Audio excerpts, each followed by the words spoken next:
स्वागत है आप सभी का आपके अपने चैनल एकलव्य एजुकेशन सेंटर के इस नए वीडियो में। दोस्तों, आज की इस वीडियो में हम यह जानने का प्रयास करेंगे कि जुलाई और अगस्त में भिंडी की खेती करने का सही रणनीति क्या है, और इसके साथ यह भी जानने का प्रयास करेंगे कि जुलाई और अगस्त में बोई जाने वाली भिंडी की टॉप 5 वेराइटी कौन कौन सी है जिसकी खेती करके हम ज़्यादा से ज़्यादा लाभ प्राप्त करने में सफल हो सकते हैं। और इसके साथ यह भी जान लेंगे कि इस बरसात के मौसम में, यानी जुलाई अगस्त में निश्चित तौर पर बरसात का मौसम होता है, तो बरसात के मौसम में भिंडी की खेती करके हम कैसे ज़्यादा से ज़्यादा लाभ प्राप्त करने में सफल हो सकते हैं। इन तमाम बिंदुओं पर हम विस्तार से जानकारी प्राप्त करने की कोशिश करेंगे इस वीडियो में। तो चलिए इस बेहद ही महत्वपूर्ण वीडियो की शुरुआत करते हैं। जैसा कि आप जानते ही हैं कि भिंडी एक ऐसी फसल है जिसकी खेती करके हम कम समय में ज़्यादा से ज़्यादा लाभ प्राप्त करने में सफल हो सकते हैं। लेकिन ज़्यादा से ज़्यादा लाभ प्राप्त करने के लिए यह बेहद ही महत्वपूर्ण हो जाता है कि सबसे पहले हमें सही रणनीति के साथ अगर खेती करते हैं तो हमें लाभ हो सकता है। अगर सही रणनीति के साथ सही हाइब्रिड वेराइटी का अगर चुनाव नहीं करते हैं तो हमें हानि भी हो सकती है। तो आइए समझते हैं कि जुलाई और अगस्त में बोई जाने वाली भिंडी की टॉप 5 वेराइटी कौन कौन सी है। तो उसमें सबसे पहला है श्रीराम प्राइवेट लिमिटेड कंपनी का झिलमिल F1 हाइब्रिड वेराइटी। अर्थात जुलाई और अगस्त में झिलमिल F1 हाइब्रिड वेराइटी की खेती करते हैं तो निश्चित तौर पर आपको ज़्यादा से ज़्यादा लाभ देखने को मिल सकता है। और उसी क्रम में जब हम आगे की ओर बढ़ते हैं और अगले हाइब्रिड वेराइटी की जब बातें करते हैं तो जुलाई और अगस्त में बोई जाने वाली अगली हाइब्रिड वेराइटी है श्रीराम प्राइवेट लिमिटेड कंपनी का ही 2112 F1 हाइब्रिड वेराइटी। और इसके साथ साथ अगला आता है 2110 F1 हाइब्रिड वेराइटी। तो इस तरह से श्रीराम प्राइवेट लिमिटेड कंपनी के अगर हाइब्रिड वेराइटी का चयन करते हैं भिंडी की खेती के रूप में तो आपके सामने 3 ऑप्शंस मौजूद है। यानी पहला है झिलमिल, उसके साथ साथ अगला है 2112 और 2110। और अगले जब हम हाइब्रिड वेराइटी की बातें करते हैं कि इस बरसात के मौसम में और भिंडी की कौन कौन सी हाइब्रिड वेराइटी है, तो उसमें अगला है सेजेंटा ओग्रा OH 102।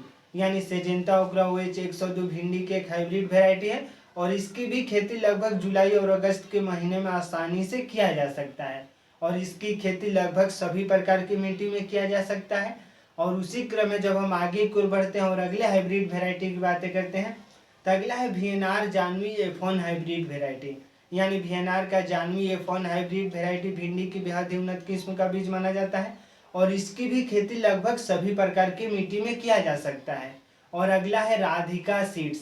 यानी राधिका भिंडी का जो सीड्स आता है यह भी बेहद ही महत्वपूर्ण भूमिका निभाता है और इस बरसात के मौसम में आपको ज़्यादा से ज़्यादा लाभ देने में सफल हो सकता है।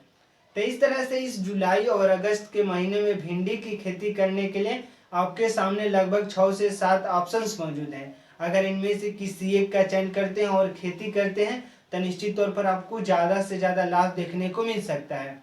लेकिन अब आइए समझते हैं कि अगर हम हाइब्रिड वेराइटी का चयन कर लेते हैं अच्छे तरीकों से तो उसके बाद हमें कौन सी मिट्टी का चुनाव करना बेहद ही जरूरी है। यानी अगर बलुई दोमट मिट्टी का चुनाव करते हैं और इसके साथ साथ जहाँ कहीं भी अगर भिंडी की खेती करने के बारे में सोच रहे हैं एक बार उस मिट्टी को हमें जांच कर लेना बेहद ही जरूरी है। क्योंकि अगर मिट्टी का जांच कर लेते हैं तो निश्चित तौर पर उस मिट्टी में जितने भी खादों की कमी होती है उसकी जानकारी हमें मिल जाती है। और जैसे अगर खादों की कमी, किन किन खादों की कमी है उनको हम एक बार जान लेंगे तो निश्चित तौर पर हम अपनी भिंडी की फसल में उनका प्रयोग करके, यानी उन खादों का प्रयोग करके ज़्यादा से ज़्यादा लाभ प्राप्त करने में सफल हो सकते हैं। और इसके साथ साथ यह भी ध्यान में रखना होगा कि भिंडी की खेती हम वहाँ पर करें जहाँ पर पानी जमाव की समस्या बिल्कुल भी ना हो, यानी पानी वहाँ पर न ठहरता हो।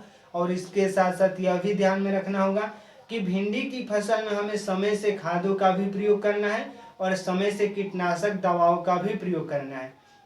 यानी हम अपने भिंडी की फसल में लगभग 20 से 25 दिनों बाद नाइट्रोजन, फास्फोरस और पोटास का प्रयोग कर सकते हैं।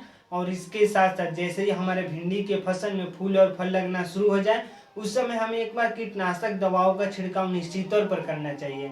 क्योंकि अगर कीटनाशक दवाओं का छिड़काव कर देते हैं तो हमारे भिंडी की फसल में जितने भी लगे फूल होते हैं वह पूरी तरीकों से फल में तब्दील हो जाते हैं और जिससे हम भिंडी की फसल से ज़्यादा लाभ प्राप्त करने में सफल भी हो सकते हैं। तो इस तरह से इस जुलाई के महीने में अगर सही रणनीति के साथ सही समय पर और सही हाइब्रिड वेराइटी का चुनाव करते हैं तो निश्चित तौर पर हम ज़्यादा से ज़्यादा लाभ प्राप्त करने में सफल हो सकते हैं। तो हम आशा करते हैं कि जुलाई और अगस्त में भिंडी की खेती करने की सही रणनीति को आप जान चुके हैं। अगर वीडियो अच्छा लग रहा है, कुछ सीख पा रहे हैं इस वीडियो के माध्यम से, तो हमारे चैनल को कर दीजिए सब्सक्राइब, ताकि हमारे द्वारा अपलोड किया गया हर वीडियो आपके पास सबसे पहले पहुंच जाए और हम तथा हमारी टीम भी उत्साहित महसूस करें कि आपके लिए हम कुछ अच्छा कार्य कर रहे हैं। तो हमें दीजिए इजाज़त। धन्यवाद। Thank you.